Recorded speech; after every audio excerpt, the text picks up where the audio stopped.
I shall move on with great excitement and pleasure to introduce our next distinguished speaker, Kenneth Lapatin, Dr. Kenneth Lapatin, who joins us from Los Angeles, where he's curator of antiquities at the J. Paul Getty Villa at Malibu. This, of course, means that he's in the very happy position of having his very own Villa de Papiri in which to try out sculptural displays.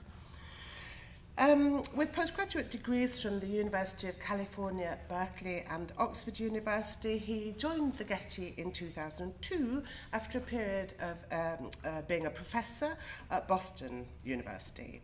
And like our previous speaker, he's also spent a lot of time out and about, as it were, working for extended periods as a visiting fellow in the American School of Classical Studies at Athens and the American Academy in Rome. His areas of specialization are ancient Mediterranean art and archaeology, particularly Greek and Roman, of course, but also Aegean Bronze Age art and archaeology. And he has a particular interest in forgery, in reception studies, and very particularly in luxury arts. And he's conducted fieldwork too in various parts of the world, in Caesarea Maritima, in Israel, in Corinth, and in Rome. He's also, I'm delighted to say, another very frequent visitor to London, and we at the British Museum have had the pleasure of knowing him now for very many years. He turns up regularly, whether deeply engaged in research for a series of wonderful publications, or whether planning one of the successful exhibitions which he's curated and to which we've frequently lent material from the British Museum collections. But before I mention his exhibitions, let me just try to give you some sense of the range of his scholarship by telling you about just highlights of his major publications. So some have concentrated on the luxury end of the market. Luxus, the sumptuous arts of Greece and Rome, published in 2015, which followed hot on the heels of the 2014 Bertuville's Silver Treasure and Roman luxury book. His range is very wide.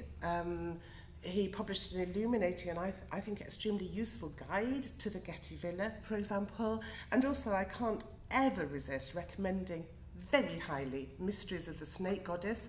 It is in my own dear Aegean prehistory area, of course, but it's also a very unusual book. It's a wonderful combination of detective story and archaeological account, and it's really what I think you could call a thumping good read, so I really do recommend that.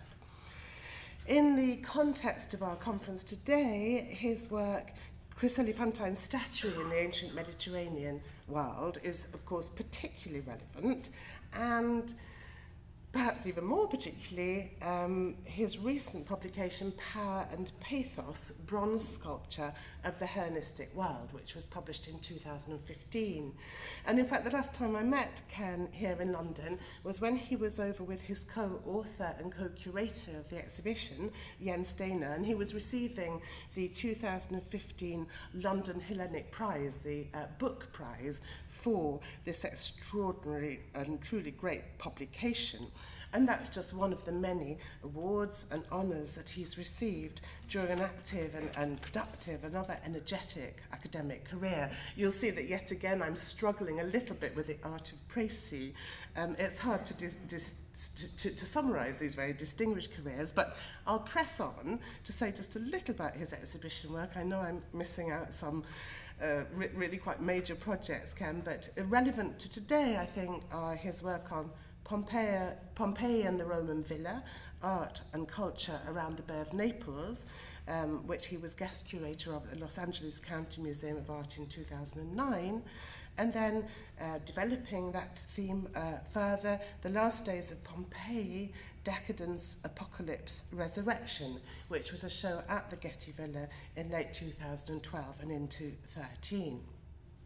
But I will end by returning again to power and pathos, because the book, as I said, accompanied a really wonderful exhibition of the same title, which was shown in 2015 and 16 in the Palazzo Strozzi in Florence, then in the Getty Center in Los Angeles, and then in the National Museum of Art in Washington, D.C.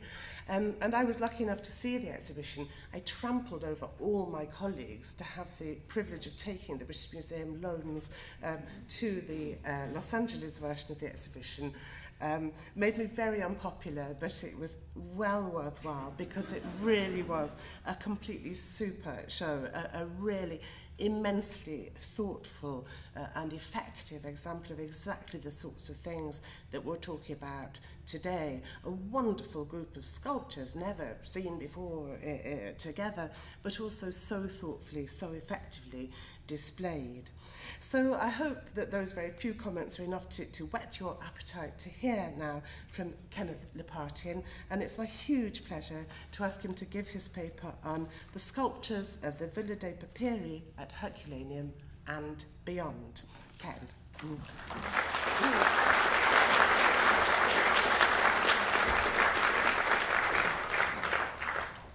Thank you so much, Leslie, for that introduction. I want to add my thanks not only to Leslie for that very warm introduction, but also to the organizers, to Professors Edwards and Fowler, especially Dr. Fiona Harr for doing all the logistics and inviting me to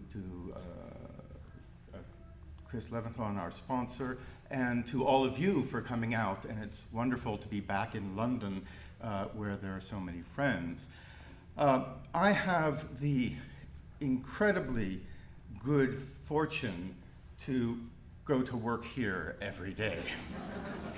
And this is a great joy and privilege, not only because it's such a beautiful place, but because it gives me the opportunity to think about quite regularly and rethink the Roman experience of living, walking in a villa environment and looking at ancient sculptures. J. Paul Getty decided to build this replica of the Villa dei Papiri in the very early 1970s, and to fill its gardens with replicas of some, but by no means all, of the sculptures from the Villa dei Papiri at Herculaneum. The villa itself is the largest single ancient collection of sculpture that comes down to us. Almost 90 statues, about 3 times more bronzes than marbles, which is quite interesting. Bronzes usually don't survive, and we privilege them highly in our art histories for that reason, but they were more common at the Villa dei Papiri than marbles. Herculaneum, to remind you, is one of the cities buried by the eruption of Vesuvius that destroyed the more famous, today, Pompeii in AD 79. You see it there to the west of Vesuvius, to the north of Pompeii and other cities, and it was buried not under ash, but under heavy pyroclastic flow. The city itself was rediscovered in the early 18th century. Official excavations began some years later in 1738. It was dug by tunneling. Open-air excavations through very, very deep, hardened volcanic debris only began seriously under the Mussolini regime less than 100 years ago. And here you see the town of Herculaneum with Vesuvius in the background. And on the right, you see the cone of Vesuvius as it can be seen today. We don't know the exact shape of the mountain in antiquity. You might be tempted to complete the cone on the right, but you might also be better completing the cone going all the way to the left and thinking of this massive volcano. The town was rediscovered, it was probably it was known by locals, probably even the Renaissance, but it was well diggers in the early 18th century that found it, and it was excavated by tunnels. And the Villa dei Papiri was first found in 1750, and you can see it just adjacent to the town, circled in red, the town shaded on the right. Oh, a pointer. Excellent. Thank you so much. Well, I think this is it's lighting up but not pointing. So anyway, I think it's pretty clear to you. As I said, it was excavated by well diggers and then conscript workers and even prisoners and slaves in the starting from 1750 for a very short period, and then a very small portion of it was brought to light in modern excavations in the late 20th century. And this is what it looks like more or less today, where you can see the very deep volcanic debris. Most of what you see is from the 79 eruption. At the very top, the rocky part of the debris is from the early 17th century eruption. And then underneath the awning, you can see the atrium of the villa, and the new excavations have revealed things unknown to earlier excavated, lower levels, a series of rooms here, and then more below. And in these new excavations, fantastic paintings and stucco work, amazing ivories have been found there, and a little bit of sculpture I'll talk about briefly, but this could be the topic of a whole other lecture. So in the bottom of the plan, you can see darkly shaded is that corner that's been brought to light, and then above, you can see the area of the new excavations boxed in red and in blue, and you can see the vast majority of the villa remains underground and largely unexplored since the excavations were suspended in 1764 because of noxious gases, because of collapses, because of complaints from the residents, and the great expense. Now, we know about the plan of the villa, which you see in various forms, and the finds there, and the locations of the sculpture, because really of the work of one man, the Swiss military engineer working for the Neapolitans, Karl Weber, who sometime, we think, around 1758, but it was a cumulative effort, made this plan of his excavations. And I just circled part of the area that's been brought to light, but you can see how much more of the villa remains underground. And Weber's plan shows, the meandering at the far right, but you can see the tunnels meandering off. And it's often reproduced in clarified and simplified versions. I'll be showing you some of Weber's original plan, but I'll also be showing you clearer, more legible plans, such as this version of Comperet in de Petra, published in 1883, which is colorized, and notice it reverses the plan. Weber's plan, for some reason, has south at the top, so it often gets flipped around. But you can see here in brown are the tunnels, and in red is the architectural material, the walls and columns, and you can see how they're superimposed upon one another. The fact that Weber was able to keep track, to measure, and even to really recover the plan of the villa is remarkable, and in many ways he can be credited as the father of modern archaeology, because he was working for the King of Naples, who wanted the goodies: bring up the colored marbles, bring up the bronzes, bring up the marble statuary, and fill the palaces and make a great collection. But Weber, to the annoyance often of his overseers, actually was making a plan and plotting the finds and recording things. He also at one point requested that his workmen be able to work without chains on their ankles because they were scratching the marble and mosaic floors. But imagine being about 70 feet underground through tunnels like these that have recently been cleared, picking away and actually then measuring and plotting things.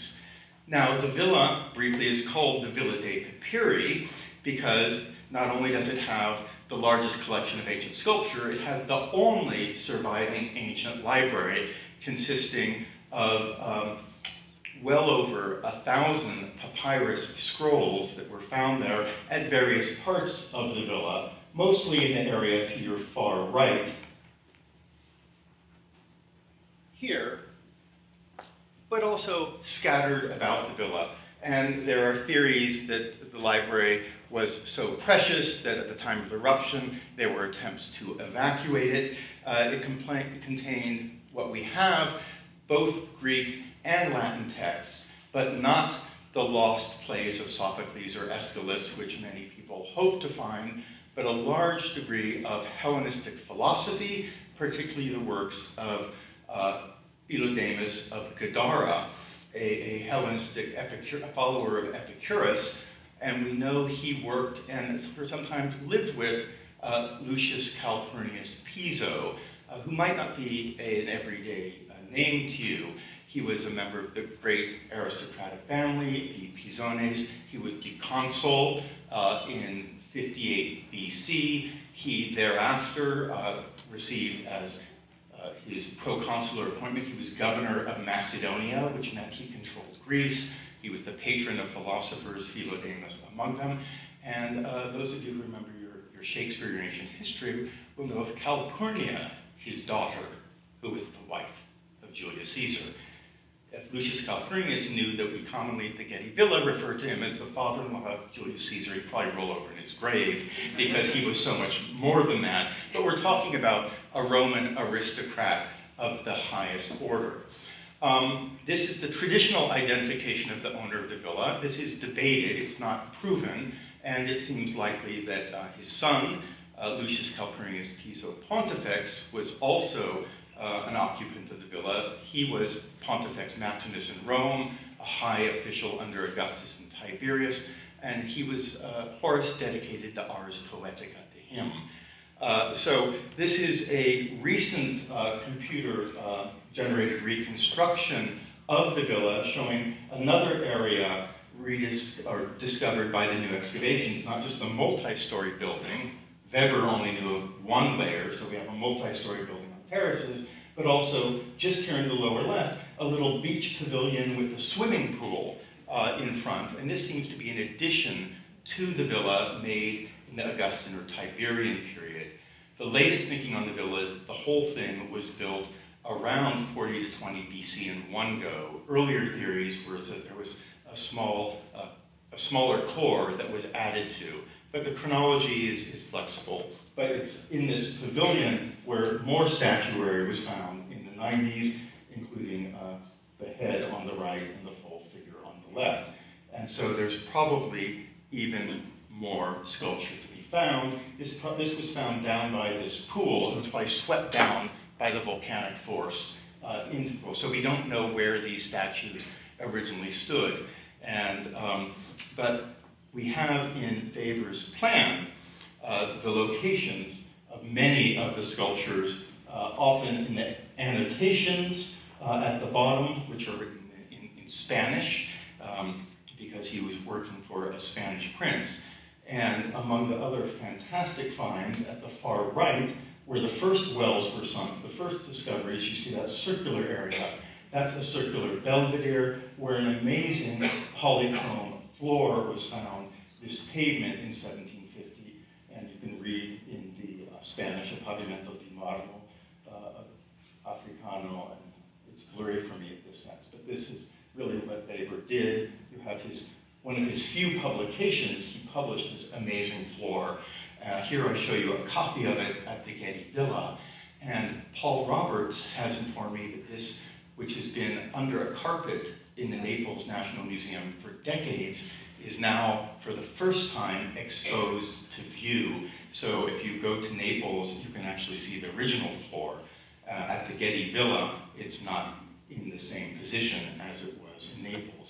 But moving through tunnels, Weber's team found in 1751, where Circle D is, he found 4 statues of bronze in January 1751, small statuettes, which had cupids and dolphins. So there was a sort of fountain feature with cupids and dolphins, and you can see how the tunnelers went off in different directions, searching for more.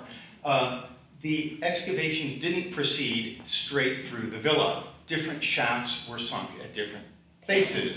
So not so long after, more of these fountain figures were found in the atrium of the villa in 1754. And that was a particularly productive year for Weber and his team. It was in April, May, June, and July of that same year, at Roman numeral 18, 19, 20, and 21, he found 4 statues of women, which you can see are actually drawn in the plan. We have the fine spots of the statues. And then 2 years later, in 1756, a 5th statue was found not in the colonnade of the outer peristyle, but actually within the outer peristyle, between the colonnade and this long, long pool, which was probably not only something that was a nice, pretty visual feature, a reflecting pool, but also a place to raise exotic fish for banquets and things like that, which we have good literary evidence for at other villas. And these are the 5 famous statues of peplophoroi, women wearing peploi. That is an accurate description. You'll often hear them called the Herculaneum dancers, but they're not doing anything with their feet. It doesn't really look like they're dancing. They're often called water carriers, but any vessels they may have carried are lost, and many of them are adjusting their clothing. They've been called nymphs. They're often called Danaids, and we'll talk a little later about their possible interpretations. But they were found in the outer peristyle. Then Weber also found later on, at the end of the outer peristyle, not far from the water feature where he first found, he found more statues, including, you can see at the bottom of the circle, one of the famous runners. They were a pair. So there, as I said, there are almost 90 statues. So I can't, in the time available today, tell you when and where Weber found each and every one. And because he was excavating with different teams in different places, I don't think it would be fruitful to do the chronology of his discoveries. But rather, I want to talk generally about the areas of the villa and what we think might be possible as a program, or I would prefer to say programs of statuary and statuary display in the villa. That's the first half, or more than half, of the lecture. And then in part 2, as my title alluded, and beyond, I'll talk a bit about the more modern reception of the statuary. So the villa, like Gaul in a way, can be divided into 3 parts. And that's, we have the outer peristyle, which had more sculpture being the largest space. We have the inner square peristyle, which has a smaller pool, shaded there running perpendicular to the large pool in the outer peristyle. And we have some rooms between them, a tablinum, a reception room, some smaller rooms that maybe are reading rooms where some sculpture is found. We also have the atrium complex with a central compluvium and impluvium and some rooms around there. And then further to your left, there are other rooms where no sculpture seems to have been found, where the bulk of the charred papyrus scrolls have been found, and there seem to have been baths. And then finally, the area I mentioned before, that new excavation area down by the sea with the pool that has sculpture that's been swept down that we don't know where it originally stood. Now, throughout these spaces, there was somewhat of a mix of sculpture, of a variety of themes. There were, of course, deities. One of the best known is the statue of Mercury, or Hermes, if we want to give it his Greek name. And many of these statues we can recognize as types that we see over and over in the ancient world, although some are unique. So what we are often dealing with are ancient copies of earlier statues, just as Olga mentioned in her talk. In the Hellenistic period, often sculptors and patrons were harking back to earlier styles. But this is a very high-quality bronze. You can see the messenger of the gods sitting down to rest. The rock is modern. And you can see he has his little sandals with wings, and he even has little rosettes at the bottoms of the sandals because he never needs to touch the ground. So he can land and just sit gently. We also have marbles. We have a stunning Athena, harking back to an earlier style, an archaistic or archaizing Athena striding forward. This was found in the middle of the tablinum between the inner and outer peristyles, and Athena appears again as a bust in the outer peristyle. And we have both statues, and we have abbreviations, the busts, the top of the statues. So we have deities at various places in the villa. Another group is the Dionysiac. We have satyrs in various forms, drunken. These two were at the either end of the long pool in the outer peristyle. The one on the right has been restored and set up probably more vertical than he should be. You should think of him as lying back. But there's an old satyr and a young satyr. And as I was said, these are again often types. And I show you here the fabulous Barberini faun from Rome, now in Munich, which is really quite similar, but of considerably higher quality than the very nice young satyr. But it also shows you, I think, the angle at which we should think of the young satyr being seated. But one of the things that we'll see throughout the Villa dei Papiri is a study in comparison, contrast. So with the two satyrs, we have the old and the young, and the alert and the sleepy. And these are things that walking through the gardens, the owner and his guests could discuss and compare, thinking of different themes. Other statue types are famous works of art from antiquity. In the inner peristyle, there will several terms, including these two, of a male and a female. And these are things we have many versions of in marble, some of them with full bodies. And this is, on the left, is the only one of these statues from the Villa dei Papiri that has an artist's signature. At the bottom of the male, it says, Polonius, the son of Arceus of Athens, made this.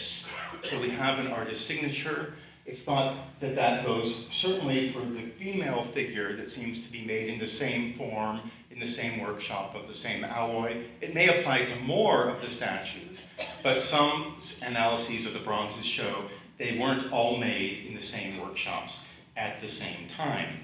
What's interesting to many scholars of ancient sculptures is, although Polonius, the son of Arceus, signed this figure, he didn't originate it. The male figure is the Doryphoros of Polykleitos, one of the most famous statues from 5th century Greece we know of. Polykleitos' original bronze is lost, but we have numerous, how many? Like over 70 or 90 different marble versions of this statue, and I just happen to show you one in Minneapolis, and it's been excerpted into the form of a bust, and Polonius puts his name on it, and Polykleitos isn't mentioned. Is that because the Polykleitos statue was so well known? Is it because Polonius was advertising his wares, saying, I can do this? Is it because Piso, or the owner of the villa, wants something that's a good Athenian work, a Greek work? Statius, in one of his poems, talks about the sculpture in the villa of Pollio Felix at Sorrento, at the southern end of the Bay of Naples, and mentions having gods and poets and heroes in the gardens, just like we have here, but also mentions famous works of arts by Phidias, Praxiteles, Polykleitos, and these things were known. One fascinating point is that this is Polonius, the son of Arceus of Athens. From Greece, we have signatures of Arceus, the son of Polonius of Marathon. which might well be the father of our sculptor, switching the names. And we have more inscriptions from Marathon of Polonius, the son of Arceus of Marathon, the grandfather. But here in Italy, the artist signs not as being from Marathon, but as being from Athens. And maybe that's for someone, for example, to sign, Apollonius of Mayfair rather than, Apollonius of Croydon or something, to really up the status. And this gives status as much, I think, to the patron as it does to the artist. But this sculpture clearly is paired programmatically with the female figure, an Amazon. And there's a story in Pliny about a contest between the great sculptors of the 5th century BC to make a series of Amazons. And scholars today argue about which Amazon type should be associated with Polyclitus or Phidias or Cresselis, etc. So here we can have a learned viewer comparing Polyclitus and Polyclitus, or Polyclitus and Phidias, or male and female. And if we believe, as some scholars do, that the male figure of Polyclitus' spear-bearer is a representation of Achilles, then we have Achilles with an Amazon, who might be Penthesilea. So there are lots of levels on which the viewer can bring knowledge to the sculptures, and again, the viewer in company to discuss art, culture, mythology, ethics, etc. So we have gods, we have the Dionysiac world, we have famous works of art, and we have even animals. We have the deer, and we have the piglet.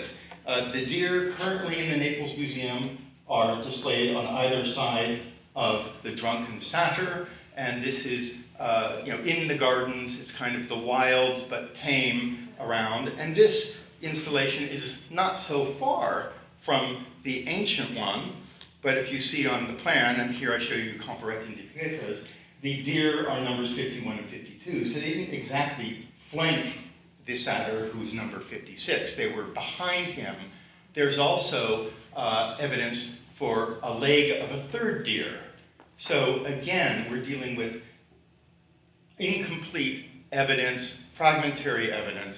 The pig is 53, so it's nearby. How does it fit into this program, if there's a program? The piglet, of course, the pig is the Epicurean animal par excellence.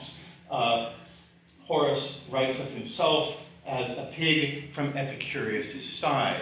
The pig is really denigrated in much of ancient literature, and that's why probably Epicurus takes it on. The pig knows how to, don't worry and be happy, to just carry on with life and avoid pain. And interestingly enough, not too far from the fine spot of the pig, in the atrium of the villa, excavators found this very peculiar thing. It's about this big. It's a pocket sundial. It's a portable watch that recent studies have shown is accurate to about 10 minutes, but it's in the form of a miniature prosciutto. And this is absolutely unique. What does it mean? We can't be sure, but I think with the reference to time, it's a kind of joke. Today you're a pig, but tomorrow you may be a prosciutto, so you might as well, as Horace said, seize the day. Now, most of the sculpture from the villa are busts. There are several miniature busts from a small room near the tablinum that was probably a reading room that had portraits of famous philosophers. And you can't read the inscriptions probably because it's too dark, but you have an Epicurus, you have a Zeno, you have a Demosthenes, an inscribed, you have another Epicurus. So you have these little busts that you fill in your library of your cultural heroes. Throughout the gardens, there are much larger busts, again, of intellectuals, and again, of types we know and recognize, such as the one on the left, the so-called pseudo-Seneca, because it was misidentified as Seneca in the Renaissance, and there's great debate over who this figure is. It's been thought to be maybe Hesiod, maybe Ennius. We don't know for sure, but again, there are dozens and dozens of this type in marble, and it's probably, along with the Doryphus and the Amazon, the most famous copies or ancient replicas we know of sculptural types in the villa. But there are also lots of other portraits of bearded intellectuals wearing Greek dress, and we don't know who they are. With all of the inscribed portraits we have from elsewhere, the Platos, the Euripides, the Socrateses, or the generals, Pericles, that are inscribed, the Villa dei Papiri has quite a particular cast of characters of portraits. Most of them seem to be of the Hellenistic period, and although we could identify some of them, they're not only philosophers, there are a lot of politicians and Hellenistic kings. Here are three that are in fact identifiable. On the left, Philotyros of Pergamon, the founder of the Pergamene dynasty. In the center, Seleucus I of Syria, and on the right, Archidamus III of Sparta. So we have philosophers and intellectuals and orators, and we have politicians, orators, and kings. And these all seem to be arranged as programmatically for didactic explanation and experience by a single patron or a patron and an advisor, and that person may have been Lucius Calpurnius Piso Caesoninus, the father-in-law of Julius Caesar, or maybe his son, Pontifex, and it's only Pontifex of which we have a portrait. In fact, we have two. One is an inscribed marble from northern Italy, and that inscribed marble allows us to identify this portrait, fine portrait from Herculaneum, as Piso Pontifex. This probably comes from the villa, but its fine spot is not recorded. But I think now our colleagues in the Naples Museum really believe it is from the villa because it used to be displayed downstairs in the general galleries in the Naples Museum. It's now moved upstairs to the Villa dei Papiri galleries, and I'll talk about those in a moment. Now, Weber made his plan, and he plotted those fine spots. But his plan was not published for decades and decades, and the earliest known kind of reconstruction of the finds of the villa that I know about is this one from Giacomo Castrucci's Tesoro Letterario di Herculano from 1758. And this shows you the outer peristyle of the villa. I hope even with the lights being so bright, you can see in the center, at the end of the pool, the reclining faun, the two runners, which were often interpreted as wrestlers, facing each other, and then along the outer peristyle, some of the peplophroi and some of the busts. These are not exactly where Weber found them, but they're kind of more or less in those positions. What's interesting is that this book by Castrucci, it's the literary treasury of Herculano. It's a book all about the papyri. This is just an illustration at the end. You can see it's plate 21, showing you the villa. And yet, in some ways, it's much more accurate than many more recent reconstructions of the villa program that purport to be archaeological.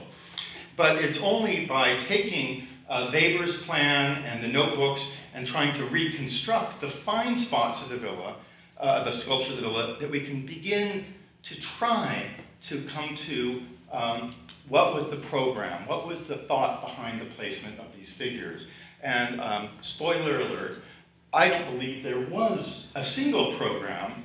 I believe that there were several programs, and the program could vary depending on the messages the visitor wanted to take from the sculpture, or the way the visitor was directed through the gardens and the sculpture by the owner wanting to give that visitor, a very particular message to show his learning, his culture, his wealth, his power, his geographic breadth.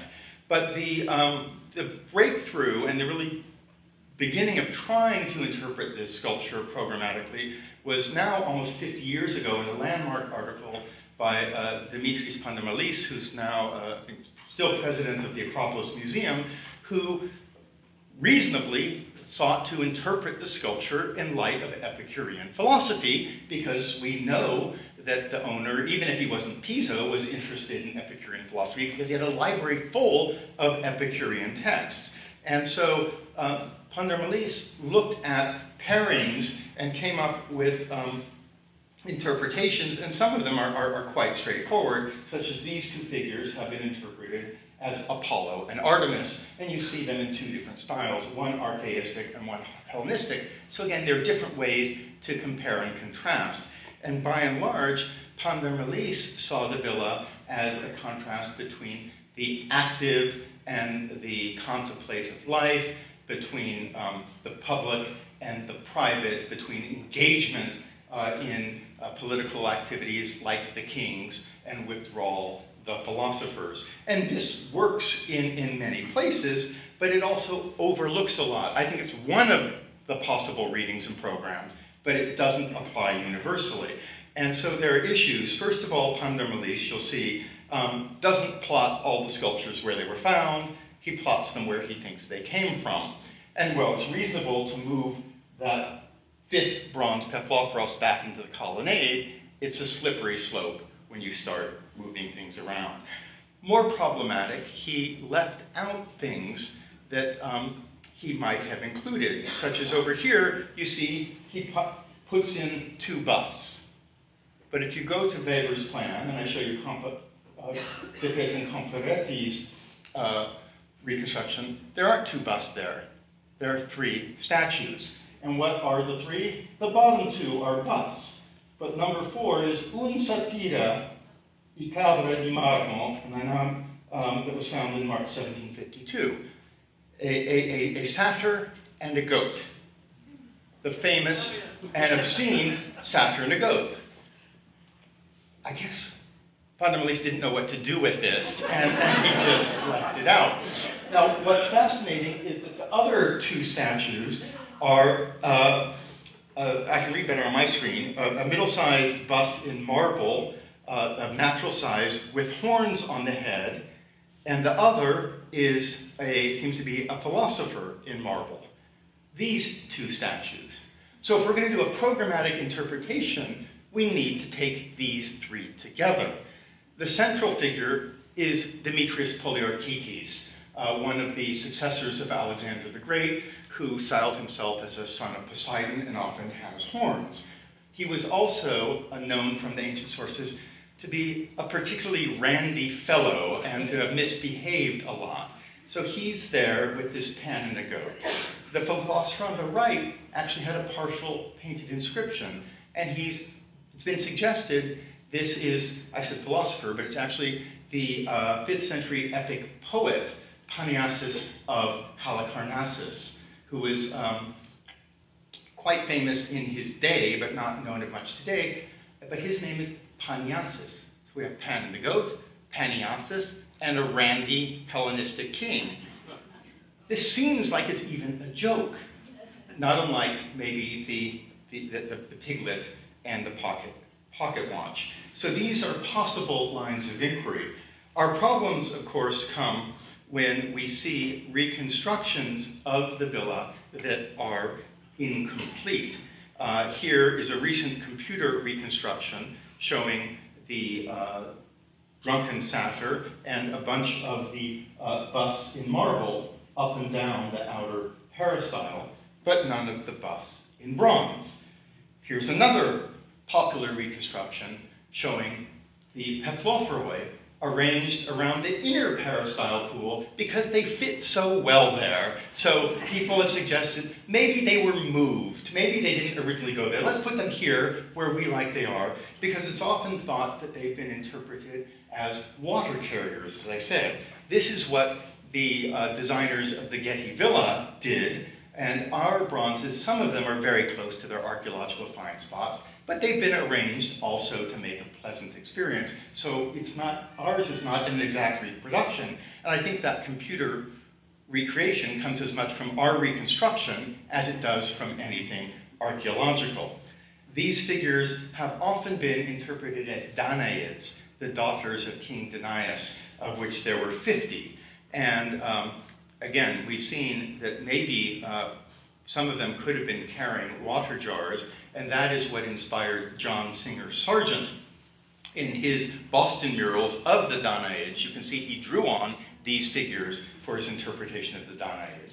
But the famous statues of Danaids mentioned by the ancient literary sources in Rome, on the Palatine, built by Augustus, we now know were hipperms and not full figures. So again, I think we have to be careful in figuring things out.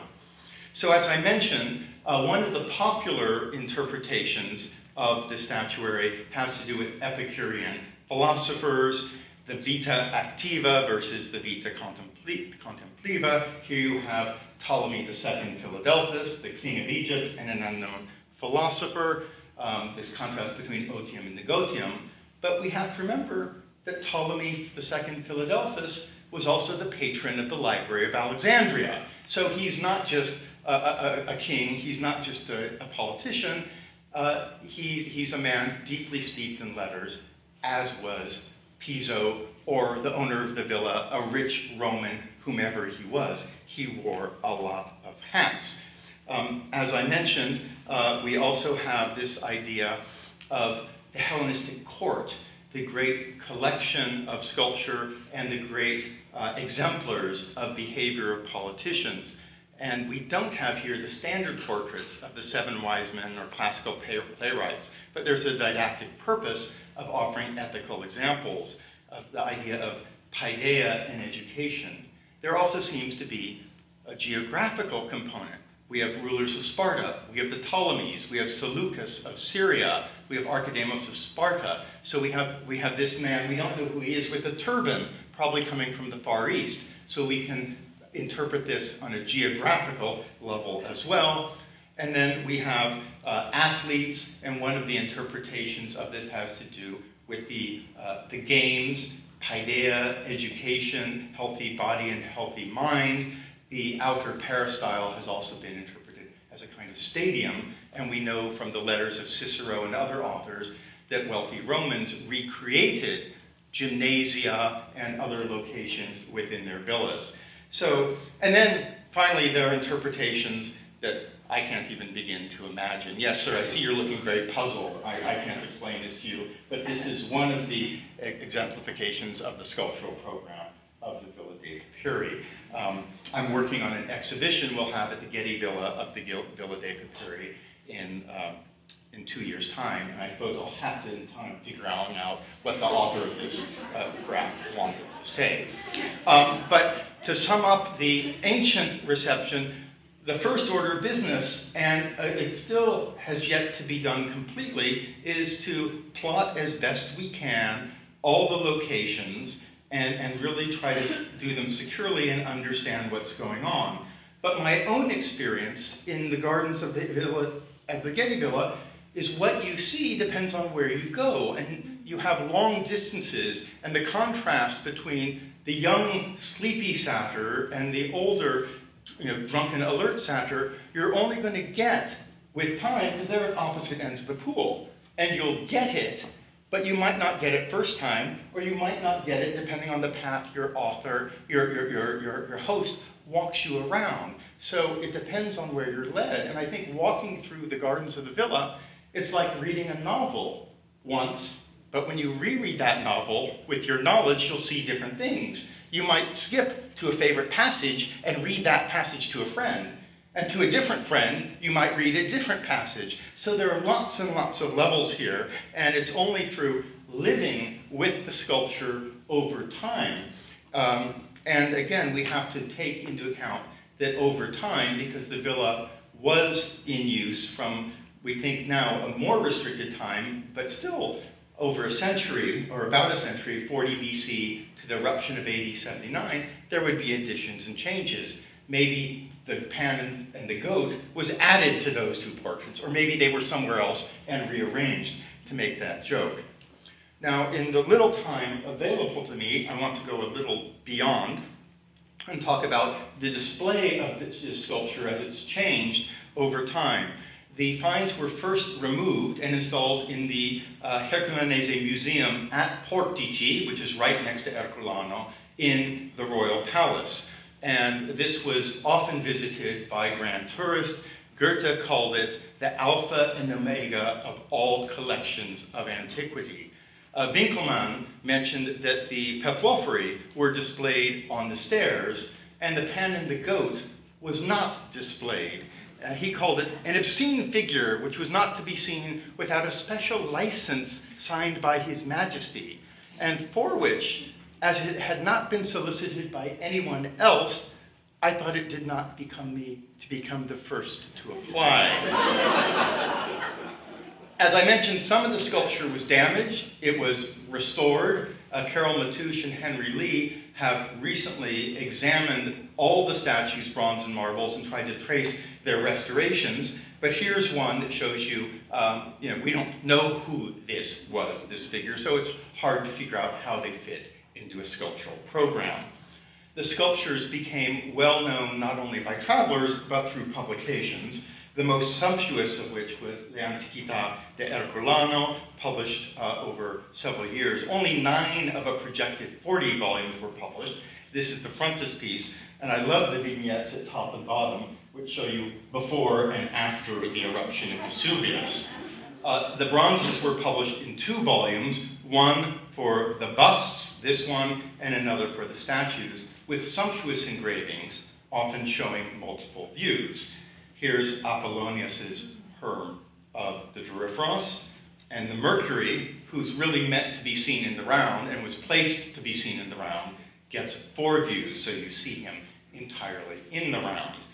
The Drunken Satyr, who's really best seen from one point of view, gets 1. This publication, which was printed by the King of Naples and distributed to friends and peers as a diplomatic gift, was soon pirated in cheaper versions with line drawings that were copied from it. And these were much more widely distributed throughout Europe, as you can see. And these covered the range of things, not just the big sculptures, but the various busts, and of course, even the little fountain figures. So the sculpture was widely promulgated by means of publications. But it was also decontextualized. Here you see a plate from Saint-Non's Voyage Pittoresque, where you see 2 sculptures, the most famous from the Villa dei Papiri, the Faun and the Mercury, set along other finds from Pompeii and Herculaneum. And some of these are clearly statuettes, so we have not only context, but scale totally misrepresented. It was around the time that Saint-Non visited Naples that the collections began to be transferred from Portici to Naples. This is a oft-shown engraving from Saint-Non that shows sculpture in procession. Professor Edwards talked about this, but this is really fictive. The sculpture was not shown in a triumphal procession displayed. It was crated up and carried over several years. But it was installed in what is still today the National Archaeological Museum in Naples, and it was installed in several ways. I haven't done a thorough study of the changing display in Naples, so what I'm giving you is sort of some key points in an overview.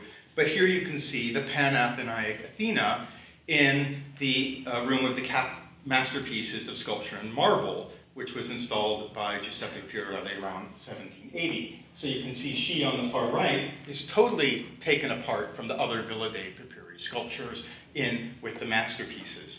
The busts are mostly together, but they're really being shown in a room of marble busts. It's not a room of the Villa dei Papiri.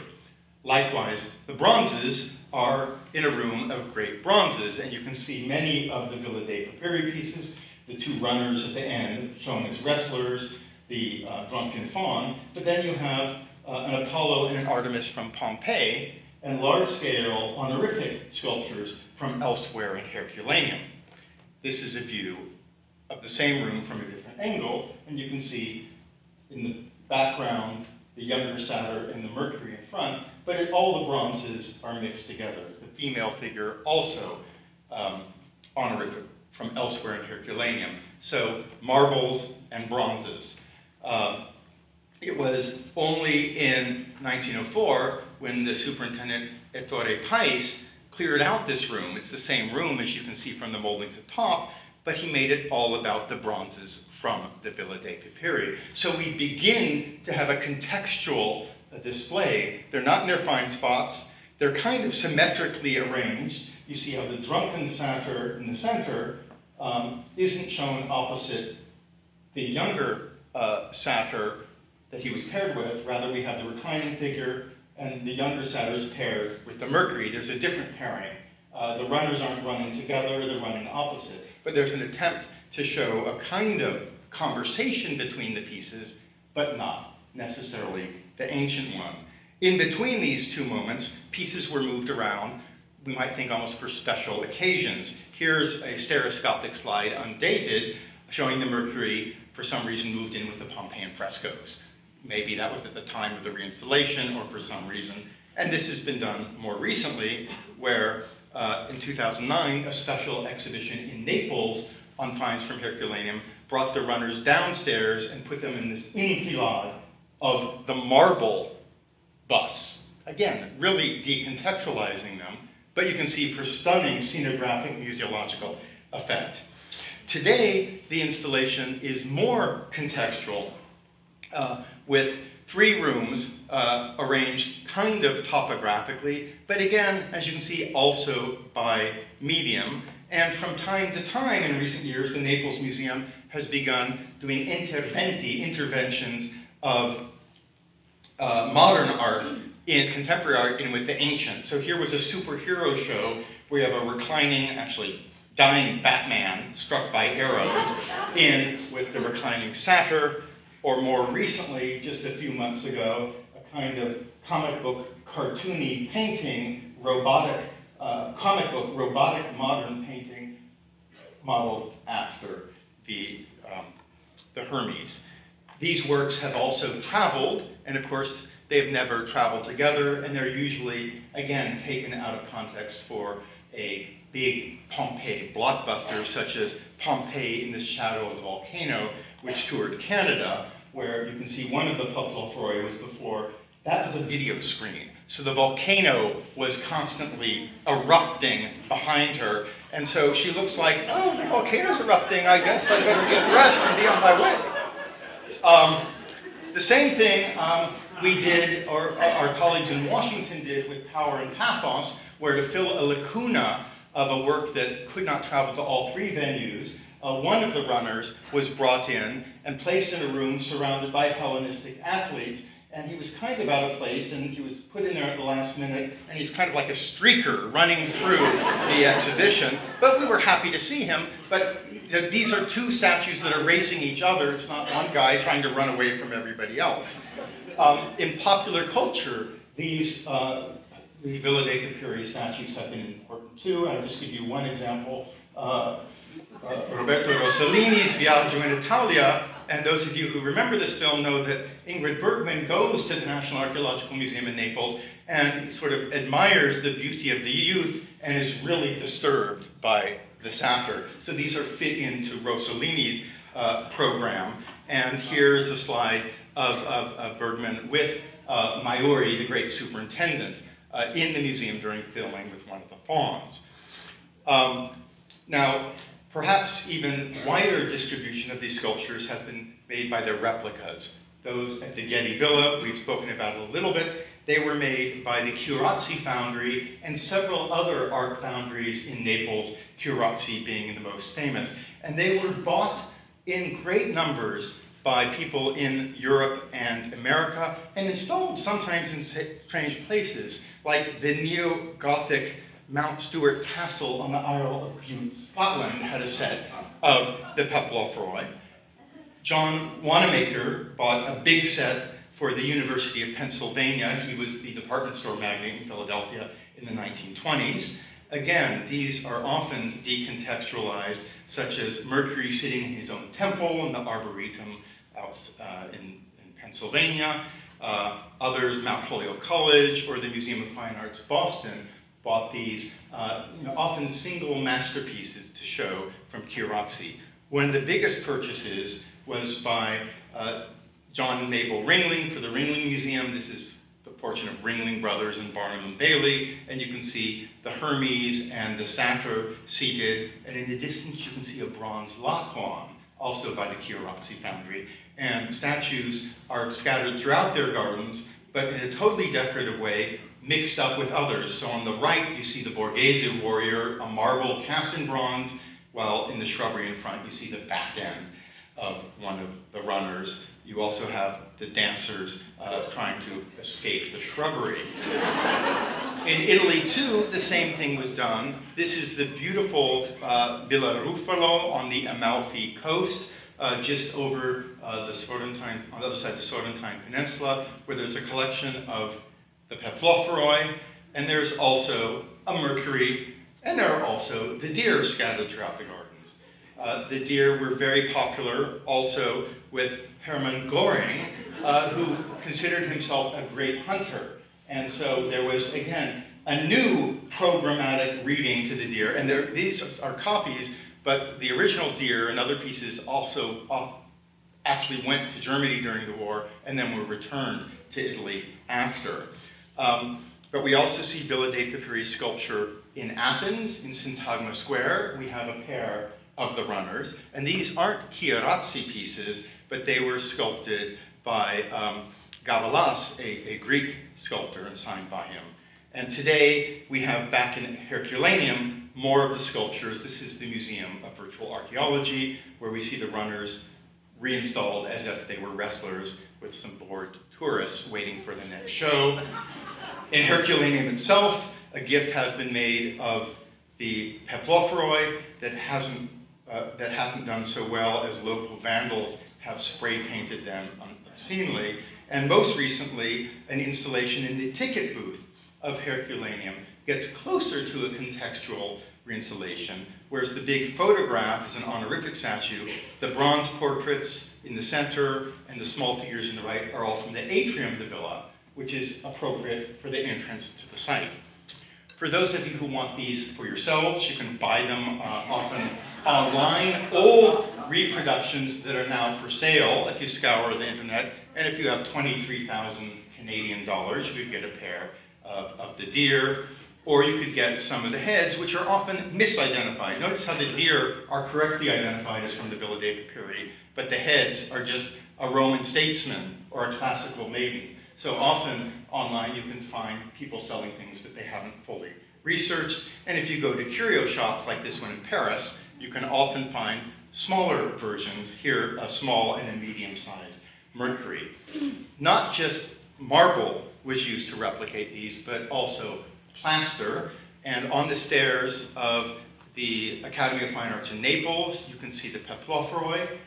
Soon after he left Naples for Spain, King Charles III got a whole shipment of the Villa dei Papiri sculptures in plaster. And these things were shipped to academic institutions ordered by them around Europe, Berlin, Munich. And here's a series I shot just the other day in Oxford, where you can see the Amazon, the Doryphorus head, and one of the Paplophoroi are there in a Roman villa section, along with the Spinario. Whereas one of the Paplophoroi in the lower left is with female figures, and the Mercury is with male figures. So again, repositioned to serve different didactic contexts by academics. Finally, new technologies have come on board, and interestingly enough, the pen and the goat is installed in the Naples Museum, not with the Villa dei Papiri sculptures, but in the reconstructed Gabinetto Segreto, this reconstruction, fanciful recreation of the secret galleries of erotic art, as it never really appeared, but nonetheless it's there.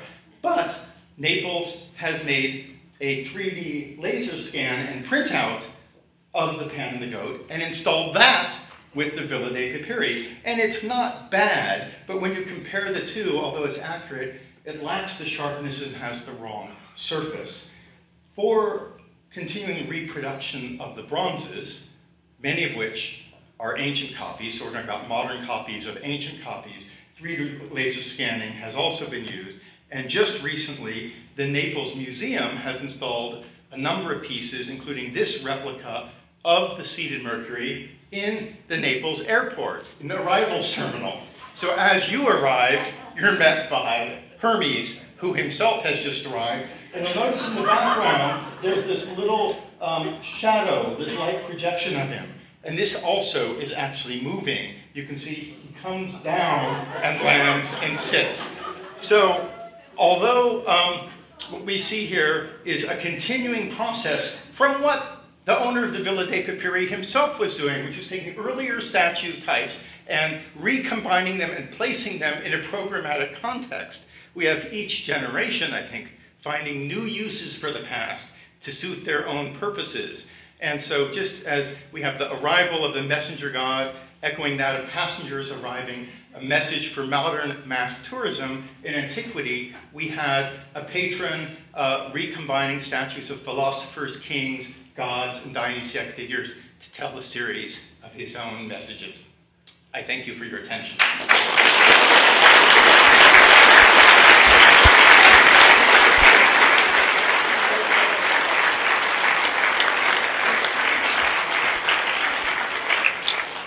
Thank you so much, Ken, for that fabulous talk.